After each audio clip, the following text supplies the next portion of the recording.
puisque cette église, nous l'avons vue naître dans l'année 77. Nous sommes venus à Thionville en 74 pour commencer ce ministère. Aujourd'hui, nous sommes en Île-de-France, après avoir aussi établi des églises en Normandie. Dieu est bon. Donc, je suis convaincu que beaucoup de gens prient, parce qu'on a beaucoup de bénédictions.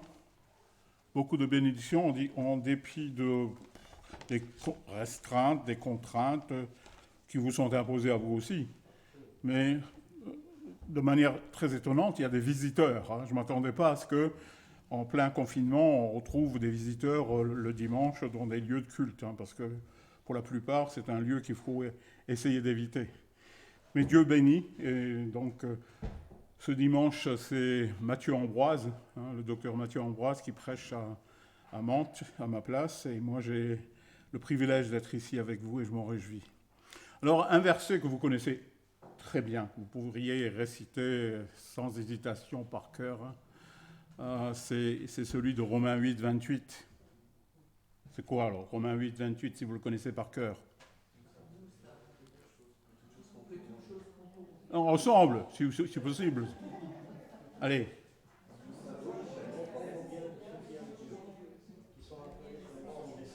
C'est pas une réussite avec les masques, C'est pas une réussite du tout. Ok, nous savons du reste que toute chose concourt au bien de ceux qui aiment Dieu, de ceux qui sont appelés selon son dessein.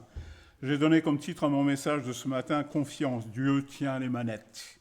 On a l'impression parfois que le monde est en train de se dissiper devant nous, de se disperser dans toutes les directions. Mais Dieu tient les manettes. Quand des épreuves, des difficultés s'enchaînent, certains chrétiens fragiles, pas très bien fondés dans leurs convictions, pas très bien fondés dans leur relation avec le Seigneur, malheureusement s'interrogent sur la bienveillance de Dieu en se disant « Mais qu'est-ce que tu fais? Pourquoi tu n'interviens pas ?» Et se mettent en doute même sa capacité à contrôler les événements, comme si Dieu n'était plus sur le trône, comme si Dieu n'avait plus la toute-puissance. Il ne faut pas qu'il en soit ainsi pour vous, mes amis, mes frères et sœurs.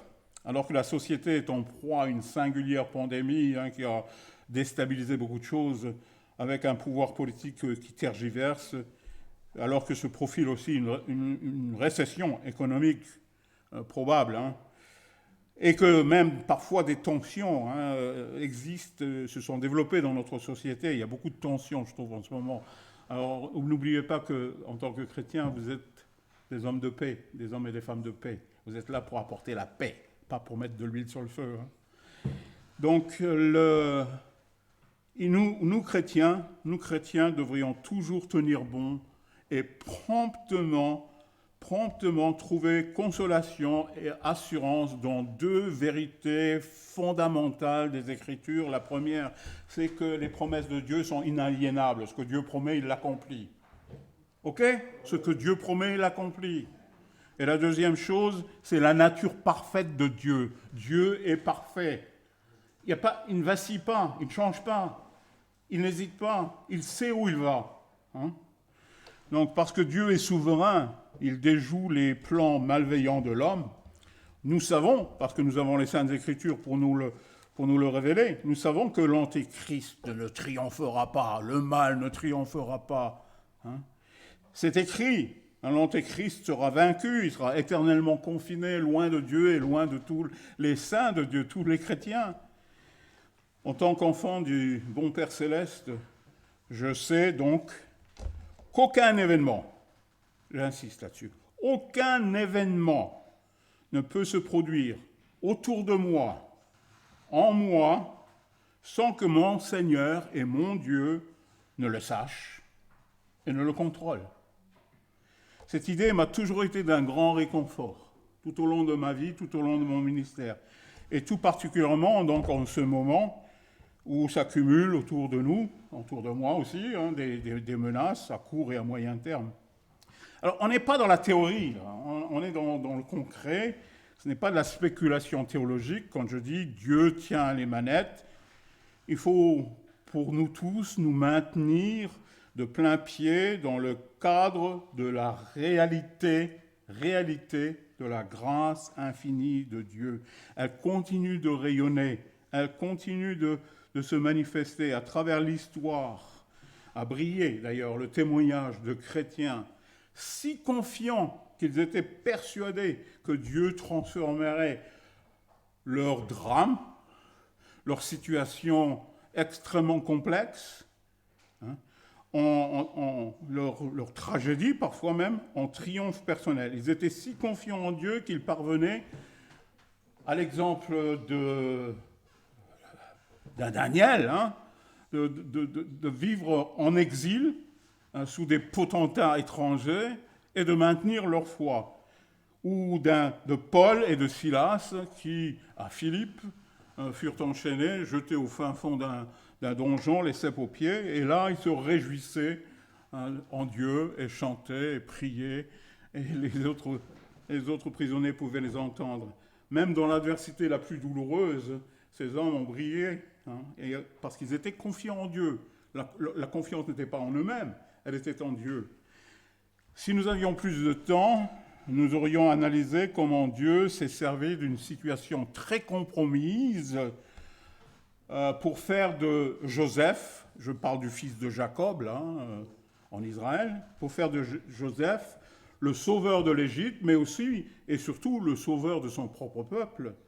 En Genèse 45, vous le savez, vous connaissez la Bible, vous la lisez j'espère, vous la lisez tous les jours. De grâce, faites-le, parce que ça, c'est une nécessité absolue, impérieuse pour un chrétien de lire la Bible chaque jour. En Genèse 45 se trouve cette leçon magistrale qui nous permet de comprendre pourquoi et comment Joseph a surmonté au drame de se voir rejeté par ses frères, vendu par ses frères en esclavage, et sans jamais se plaindre, sans jamais se détourner de Dieu. Dans Genèse 45, je lis les versets 5 jusqu'à 8. Écoutez bien, si votre Bible n'est pas ouverte à ce passage. Maintenant, il s'adresse à ses frères, il dit, maintenant, ne vous affligez pas, ne soyez pas fâchés de m'avoir vendu, pour être conduit ici, car c'est pour vous sauver la vie que Dieu m'a envoyé devant vous. Voilà 2 ans que la famine est dans le pays, et pendant 5 années encore, il n'y aura ni labour, ni moisson. Dieu m'a envoyé devant vous pour vous faire subsister dans le pays et pour vous faire vivre par une grande délivrance. Ce n'est donc pas vous qui m'avez envoyé ici, c'est Dieu.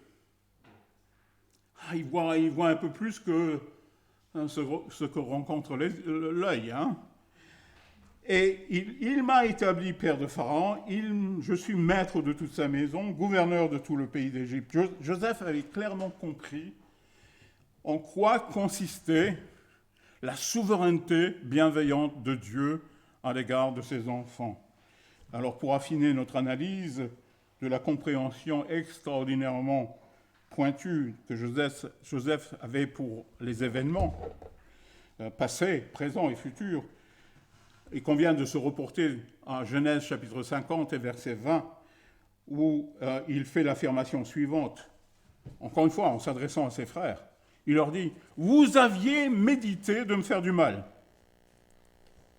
Dieu l'a changé en bien pour accomplir ce qui arrive aujourd'hui, pour sauver la vie à un peuple nombreux. » Alors cet épisode dans la vie de Joseph, imprégné qu'il est pour nous, chrétiens, de multiples promesses, de multiples preuves aussi, apportées par la parole, doit nous consoler, doit nous encourager, doit nous donner de l'espérance et de l'assurance, alors même que nous traversons parfois des choses qui sont complexes aujourd'hui.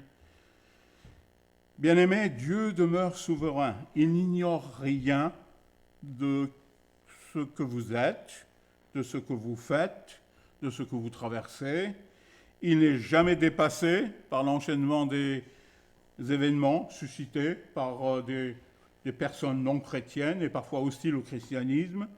Dieu sait transformer d'ailleurs les situations les plus calamiteuses en formidable opportunité d'accomplir le bien, de réaliser son plan suprême et par là même de se glorifier. Dieu cherche toujours à se glorifier, à montrer sa toute-puissance et son excellence. Voilà qui nous ramène naturellement vers cette formidable affirmation qui est faite dans Romains chapitre 8 et verset 28, que chacun d'entre nous devrait bien connaître et comprendre et suivre et vivre. Nous savons du reste que toute chose concourt au bien de ceux qui aiment Dieu, de ceux qui sont appelés selon son plan, selon son dessein. En bien-aimé, sachez-le, Dieu oriente providentiellement les événements qui émaillent votre existence. En conséquence, que se forge en nous déjà la certitude de l'extraordinaire providence divine envers nous. Dieu agit dans votre vie. Dieu agit dans ma vie. Qu'est-ce qui frappe d'entrée lorsqu'on cite, lorsqu'on lit Romains chapitre 8, 28? Qu'est-ce qui frappe d'emblée? N'est-ce pas cette extraordinaire assurance avec laquelle Paul s'exprime? Il dit, nous savons. Nous savons. Alors, rien à voir avec l'affirmation péremptoire d'un des pères fondateurs de la République américaine qui un jour s'écria « Il y a ici-bas deux choses certaines, la mort et les taxes, les impôts. » Benjamin Franklin se trompait. D'une part, de nos jours, il y a des pays où on ne paye pas d'impôts. Ce sont en général les pays où ils produisent beaucoup de pétrole. Et puis, nous ne mourrons pas tous, comme le dit la Bible. Nous ne mourrons pas tous, mais nous serons tous transformés pour être à l'image de notre Sauveur. Mais la Bible, elle, parle avec autorité et avec certitude. Nous savons. Moi, j'aime bien chaque fois que je vois un verset qui commence avec cette affirmation. Nous savons. C'est pas, nous pensons que toute chose concourt au bien. Oui. Ah, peut-être que toute chose concourt au bien. Il semblerait que toute chose concourt au bien. On peut espérer que toute chose concourt au bien et toutes sortes d'autres pieux souhaits. Non, nous savons. Nous savons. Tout au contraire, donc, l'action providentielle de Dieu dans la vie des chrétiens s'exprime sans le moindre doute. Nous savons. En grec, c'est le verbe oidamen qui indique une vérité qui a été acquise dans le passé et qui continue dans ses effets jour après jour, maintenant et encore demain, etc. C'est quelque chose qui a commencé et qui continue. Nous savons. Et donc, qu'est-ce que cela signifie, me demanderez-vous?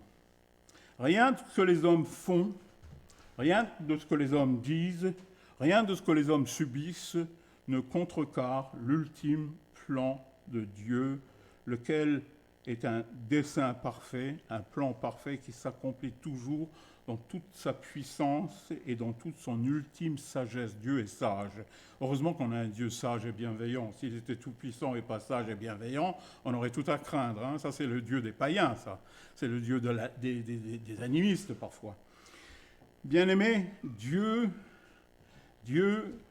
tient les choses, tient les manettes. Et même quand nos yeux sont but de larmes, que des êtres chers nous sont enlevés, que notre santé se détériore, que nos amis parfois nous délaissent de manière incompréhensible, que nos suppliques, que nos prières parfois semblent se heurter à une chape de plomb, tout chrétien doit pouvoir dire et devrait dire, nous savons du reste que toute chose concourt au bien de ceux qui aiment Dieu, de ceux qui sont appelés selon son dessein. Alors, bien-aimés, avec les yeux de la foi,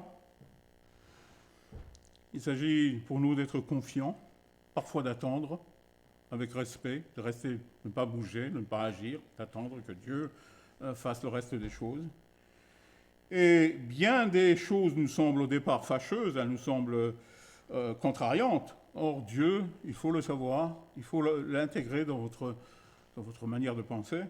Dieu a un plan ultime, un objectif ultime d'une grande sagesse et d'une infinie puissance.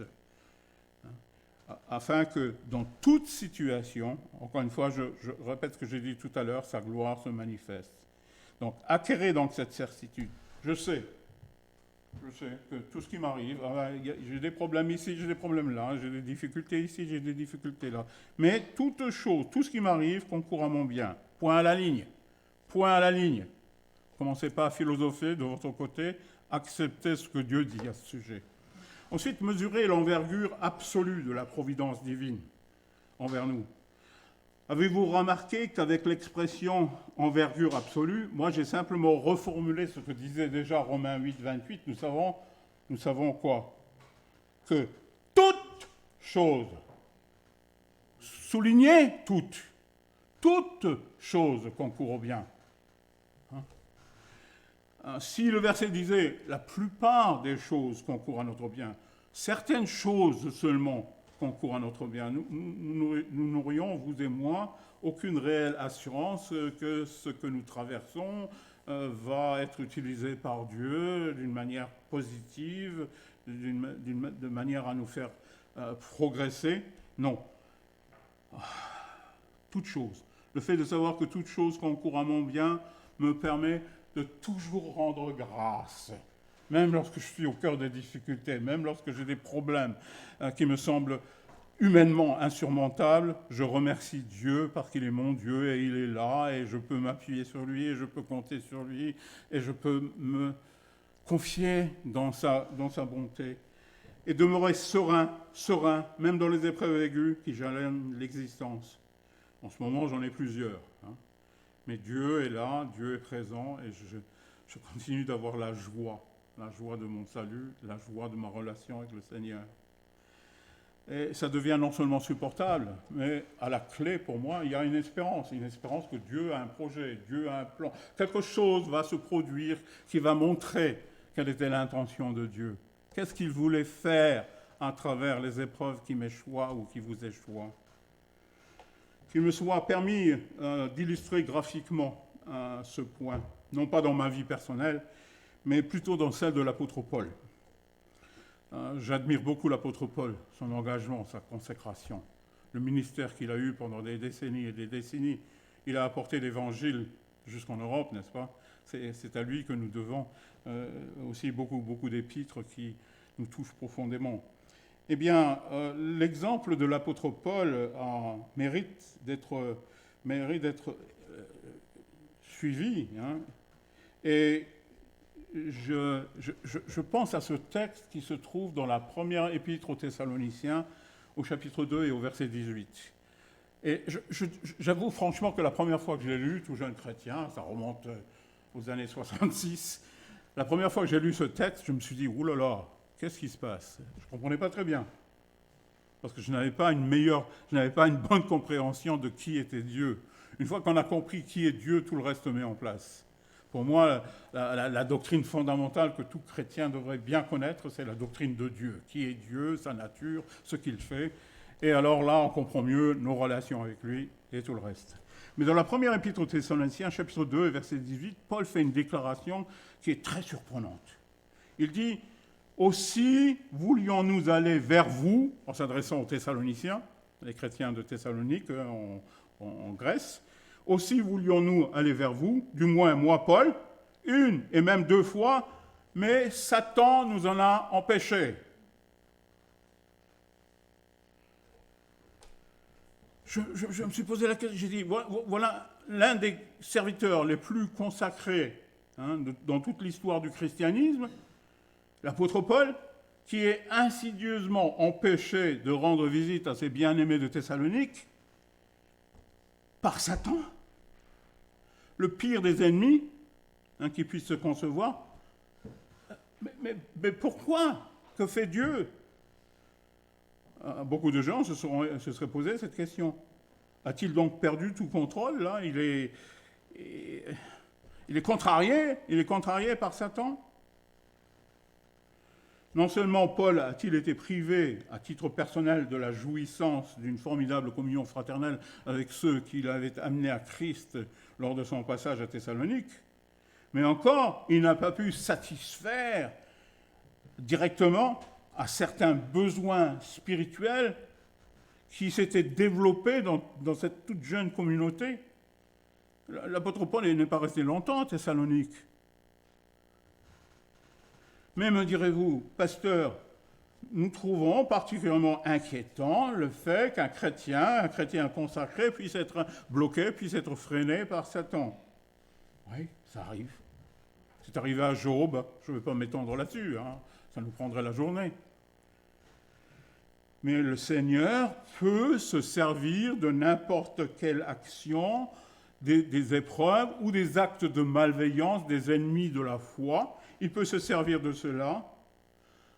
Alors que les gens accomplissent de mauvaises actions dans leur libre choix, dans leur volonté propre, Dieu a le dessein d'utiliser cela pour accomplir quelque chose de bien. Et on voit ça particulièrement dans le message qu'adresse l'apôtre Pierre à la Pentecôte. Il s'adresse aux pèlerins venus célébrer la Pentecôte et il leur dit cet homme, en parlant de Jésus de Nazareth, cet homme livré, entendez bien, livré selon le dessein, le plan, selon le dessein arrêté et selon la prescience de Dieu. Vous l'avez crucifié, vous l'avez fait mourir, c'était leur responsabilité. Mais ça entrait dans le plan de Dieu. Dieu l'a ressuscité en le délivrant des liens de la mort, parce qu'il n'était pas possible qu'il soit retenu par elle. Dieu, dans son plan, a permis que les Juifs, alliés aux impies romains, se comportent de manière totalement injuste et cruelle à l'égard de notre Seigneur Jésus-Christ, mais de cette injustice criarde, Dieu a accompli le plus grand acte d'amour et de pardon et de justice possible. C'était notre rédemption. Christ est mort à notre place sur la croix. Toute chose concourt au bien. Alors, de quelle bénédiction parle-t-on ? Bon, pour Job, on sait qu'il a connu une prospérité extraordinaire après avoir été éprouvé. Quant à Jésus, bon, la crucifixion perpétrée par les mécréants a en définitive accompli l'expiation de nos péchés, Dieu approuvant le sacrifice substitutif. Moi, j'utilise parfois le mot vicaire. Il y a des gens qui me chahutent à ce propos. La mort substitutive de son Fils à notre place, en le ressuscitant d'entre les morts. Jésus est les prémices de la résurrection. Parce que Jésus est ressuscité, nous ressusciterons. C'est ce que dit la Bible. Moi, j'appuie toute ma foi là-dessus. Quand les gens me disent « Mais pourquoi vous croyez que vous allez passer l'éternité avec Dieu ?» Jésus est mort sur la croix. Il est descendu au tombeau comme il avait dit. Il est ressuscité le 3e jour. Et des témoins par centaines l'ont vu vivant après sa mort et il a témoigné qu'il allait vers son Père. Par Christ, en tant que chrétien, je suis certain de ressusciter si je passe par la phase de la mort. Bon, maintenant, si l'enlèvement de l'Église se produit, c'est encore mieux. Qu'on soit tous enlevés et transformés en un clin d'œil. Mais Paul, quant à Paul, je reviens donc à Paul, vous pouvez vous poser la question. Vous n'avez pas complété votre idée, là. Vous avez parlé de Paul qui est empêché par Satan d'aller à Thessalonique. Eh bien, Paul, ce qui lui est arrivé, a constitué une formidable bénédiction pour les chrétiens, et pour les chrétiens de toutes les époques, y compris les Thessaloniciens. Pourquoi est-ce que je dis cela ? Le fait d'avoir été empêché physiquement de se rendre à Thessalonique a obligé l'apôtre Paul à écrire sur un parchemin, à rédiger cette prodigieuse première épître aux Thessaloniciens. Moi, je ne me lasse pas de la lire. Je l'ai prêché souvent lors de conférences, lors de camps de famille en France, à l'étranger. Je ne me lasse pas de prêcher sur la première épître aux Thessaloniciens. Et je me régale chaque fois. Or, si Satan n'avait pas sournoisement entravé les projets de Paul, eh bien, c'est les Thessaloniciens, et puis des myriades et des myriades de chrétiens à travers les siècles, y compris à notre époque, qui auraient été privés de ce trésor spirituel que renferme l'épître aux Thessaloniciens. Voyez-vous, l'Esprit Saint a ainsi remarquablement rétabli une situation qui semblait compromise, puisque Satan avait empêché Paul de se rendre à Thessalonique. Apprécions, troisièmement, apprécions plus précisément la bienveillance ultime de Dieu qui agit dans sa providence. Encore faut-il comprendre ce qui constitue le bien ultime. Ce que le Seigneur juge comme étant le bien ultime doit être bien spirituellement perçu par les chrétiens aujourd'hui, comme étant incontestablement le bien suprême. Les philosophes diraient le summum bonum, le bien suprême, le bien par excellence. Trop souvent, notre conception du bien consiste à regarder ce qui nous satisfait immédiatement, ici, maintenant, et non pas les choses telles que Dieu les voit à moyen terme ou à long terme même, à la conclusion des épreuves. Or, sachez-le, seul Dieu ne se trompe jamais. En raison de nos points de vue étriqués, de notre perspective atrophiée par la nature pécheresse, eh bien, nous aspirons souvent à des choses qui semblent nous convenir dans l'immédiat, mais qui, hélas, souvent, tourneraient à notre désavantage et au désavantage de notre entourage aussi. Alors, le projet de Dieu est toujours bien plus vaste, bien plus noble que nos petits désirs particuliers et intéressés. Par conséquent, nos perceptions doivent toujours être soigneusement encadrées par des vérités bibliques. Et là, je reviens à la charge encore une fois. Lisez la Bible chaque jour, méditez-la. Faites un point d'honneur à lire la Bible au moins une fois par an, systématiquement, chapitre par chapitre. Jadis, Jacob, le père de Joseph, auquel nous avons fait allusion tantôt, s'est écrié « Oh, vous me privez de mes enfants, Joseph n'est plus, Siméon n'est plus, et vous prendriez Benjamin, c'est sur moi que tout cela retombe. » Alors, vous voyez, effectivement, les drames s'enchaînaient les uns après les autres, mais pour Jacob, lui, Joseph était mort, puisqu'on lui avait montré la tunique maculée de sang. Pour lui, son fils était mort. Siméon était retenu en Égypte, otage en Égypte, jusqu'à ce que Benjamin ne s'y rende à son tour pour que Siméon soit libéré. C'en était trop pour le vieux patriarche. C'est pour ça qu'il s'écrit « Toutes ces choses sont contre moi, contre moi ». On vient juste de lire, nous, dans Romains 8, 28, « Toutes choses concourent à votre bien ». Or, le Seigneur n'avait pas cessé, loin s'en faut, d'œuvrer en faveur de Jacob, d'œuvrer en faveur du peuple de Dieu. Évidemment, nous chrétiens maintenant, avec la Bible complète, nous bénéficions d'une rétrospective intégrale. Nous savons comment Dieu a pourvu aux besoins de la famille de Jacob, comment il installa Jacob et les siens dans le pays de Goshen en Égypte, protégés et bénis grâce au mérite de Joseph. Ce sont tous ces événements produits par la bienveillance de Dieu qui firent de Jacob une nation puissante. Ils sont venus en Égypte à 70, ils sont repartis, ils étaient des millions. Bien-aimés, il y aura des événements dans votre vie que vous ne comprendrez pas immédiatement, que vous ne comprendrez pas pleinement. Il vous semblera même que nul bien ne puisse en résulter, tant la situation semble douloureuse, pénible, compromise. Pourtant, le jour vient où Dieu éclairera toutes choses et vous mesurerez tous les bienfaits que Dieu aura générés à travers les épreuves que vous avez et que nous avons collectivement parfois, en tant qu'Église, en tant que chrétiens. Prenez courage, demeurez fidèles à Dieu, demeurez fidèles à sa parole. Faites-lui confiance, ne perdez jamais cette confiance en Dieu. Le monde cherche à nous déstabiliser constamment et détourner notre regard de Dieu, nous éloigner des promesses de Dieu pour nous accrocher à à leurs épaves flottantes là, sur l'écume de l'océan. Nous savons du reste que toute chose concourt au bien de ceux qui aiment Dieu. Et très rapidement maintenant, une dernière leçon, intégrons-nous bien vite parmi ceux qui sont les bénéficiaires de la providence divine.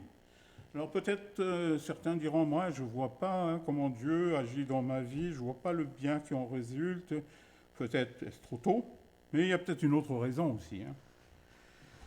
C'est que tout le monde ne fait pas forcément ce lien avec Dieu. Tout le monde ne se place pas dans une relation de foi-confiance avec Dieu. Il y a des chrétiens qui sont superficiels. Il y a des chrétiens qui ne croient que quelques bribes de la parole, ceux qui leur conviennent. Il y a des chrétiens qui demeurent charnels, c'est-à-dire que dans les choix importants de la vie, entre ce qui est enseigné par la parole de Dieu et des préférences personnelles, ils vont choisir les préférences personnelles parce que ça leur convient mieux, ça les arrange mieux. Les difficultés s'amoncellent sur les chrétiens charnels, sur les chrétiens superficiels. Et je dirais que ces épreuves s'amoncellent de manière stérile. Il y a des gens qui subissent des épreuves de manière stérile, parce qu'ils n'apprennent jamais à se confier en Dieu, ils n'apprennent jamais à faire jaillir le bien que Dieu voudrait en tirer. Mais tel que je le vois dans ces Écritures, tout chrétien pourrait bénéficier de l'extraordinaire bonté de Dieu. Dieu agit toujours à moyen ou à long terme avec bienveillance, mais pour ceux, c'est le texte qui le dit, je ne suis pas en train d'outrepasser ma responsabilité pastorale. Le texte dit pour ceux qui aiment, pour ceux qui aiment Dieu. Tu aimeras le Seigneur, ton Dieu, de tout ton cœur, de toute ton âme, de toute ta pensée. Premier commandement, au-dessus de tout. J'aime Dieu plus que mon travail. J'aime Dieu plus que les loisirs. J'aime Dieu plus que la famille même. Je ne dis pas que la famille doit être délaissée. Loin de moi cette pensée. La parole de Dieu nous ramène toujours à nos responsabilités.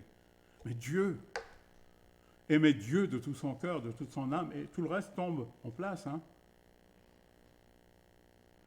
Ceux qui l'aiment profondément. C'est ce que dit notre texte là, de Romains 8, 28.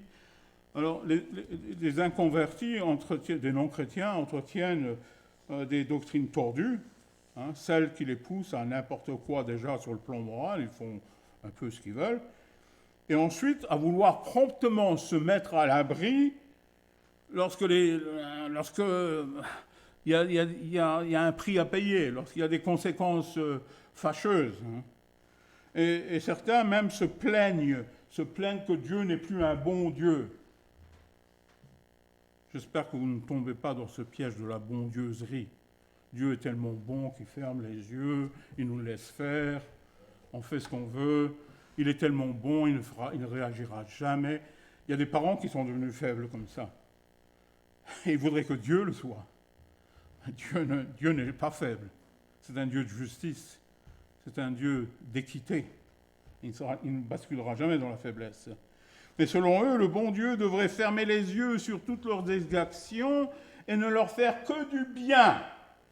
Et les protéger même de tous les aléas de la vie. Mais que fait Dieu? Pourquoi on a la Covid-19? Que fait Dieu? J'aimerais croire que certains ont commencé à réfléchir au sens de la vie, à l'éphémérité de l'existence. Personne n'est à l'abri. En ce qui concerne Dieu, en ce qui concerne ces gens, Dieu leur doit tout. Ils ont évidemment tort sur toute la ligne. La Bible dit « Toutes choses concourent au bien de ceux qui aiment Dieu, de ceux qui sont appelés selon son dessein. » Il faut être un chrétien né de nouveau, et j'espère que vous l'êtes. J'espère que vous avez fait la paix avec Dieu en disant « Seigneur, pardonne-moi, je suis pécheur, j'ai besoin d'être sauvé par Jésus-Christ qui est mort à ma place sur la croix. » Et que vous aimez Dieu de manière suprême. C'est si clair, n'est-ce pas? C'est si clair qu'un enfant comme Nathanaël le comprend. La promesse biblique se limite à ceux qui aiment Dieu, à ceux qui sont appelés selon le plan miséricordieux de Dieu. On parle de chrétiens consacrés, on parle de chrétiens dévoués. La question à vous poser, la question que je me pose, le suis-je? L'êtes-vous? Seuls ceux qui se sont un jour convertis au Christ et ceux qui aiment Dieu de tout leur cœur, en l'installant sur le trône de leur vie, sur le trône de leur cœur, bénéficient de la bienveillance paternelle de Dieu. J'espère et je prie pour que cette divine bienveillance s'applique à vous tous, mes bien-aimés. Je ne vous connais pas tous personnellement, certains d'entre vous, je vous vois pour la première fois, mais j'espère que vous avez cette relation avec Dieu qui permettra à Dieu de vous bénir et de faire du bien dans votre vie. Confiance, mes amis. Dieu est aux manettes. Dieu est souverain. Il oriente la vie de ceux qu'il aime et il l'oriente vers ce qui est bon, juste, droit. Amen.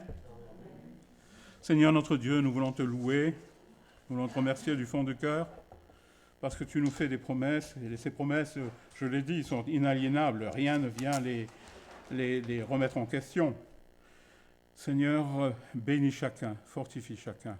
Amène-nous à pleinement nous confier en toi, même lorsque l'adversité nous entoure et parfois nous tente à nous écraser, que nous puissions faire surface et regarder vers toi et dire, Seigneur, je te fais confiance, je te fais confiance. Merci pour ta parole, merci pour ton Église, merci pour Jésus-Christ, merci pour les frères et sœurs, que chacun puisse avoir ta paix, ta joie, ton amour dans son cœur. Au nom de Christ. Amen.